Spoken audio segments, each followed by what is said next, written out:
Oh mon Dieu, mais de quel film je vais encore vous parler aujourd'hui? Salut à vous mes amis cinéphiles, je change un peu le rythme de ma vidéo. Ah non, ça c'est de la merde. C'est pas non plus le grand changement, c'est juste que les thématiques abordées passent de 3 vidéos à 2. Maintenant, ce sera les films cultes, et rien de mieux que de commencer avec l'étrange créature du lac noir.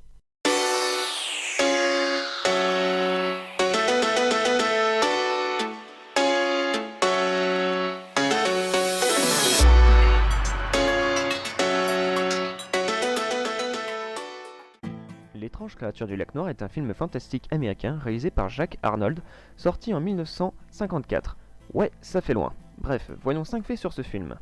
Numéro 1. Glenn Strange, qui avait interprété le monstre de Frankenstein dans les derniers épisodes de la série produite par Universal, était le premier choix du studio pour tenir le rôle de la créature du lac noir.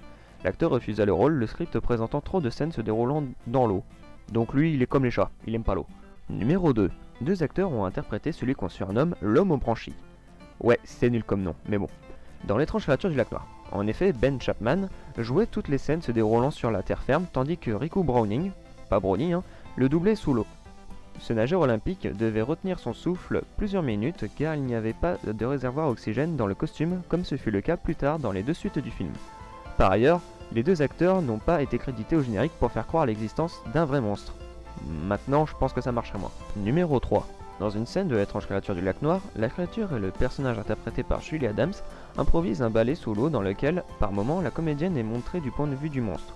Steven Spielberg s'inspira de la mise en scène de Jack Arnold et de son accompagnement musical pour l'ouverture des Dents de la Mer. Numéro 4. L'idée de tourner l'étrange créature du lac noir est venue à William Alland d'une anecdote que lui avait raconté un réalisateur venu d'Amérique du Sud sur l'existence d'êtres préhistoriques vivant au bord de l'Amazonie.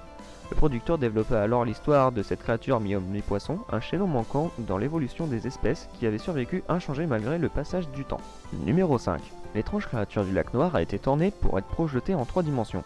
Le procédé était très populaire à Hollywood entre 1953 et 1955. Jack Arnold venait d'ailleurs de réaliser Le Météore de la nuit avec le même procédé 2 ans plus tôt. Des lunettes 3D sur le film ont même été créées rien que pour l'occasion. Voilà, c'est fini pour ce film. Le prochain film sera tout aussi culte, mais bien plus vieux. Si vous ne voulez pas le manquer, vous pouvez vous abonner et même partager la vidéo. Et en plus, vous pouvez même liker si c'est pas super tout ça. Moi, je dois y aller, j'ai un petit cours de plongée à faire avec mon animal de compagnie. Salut à vous tous!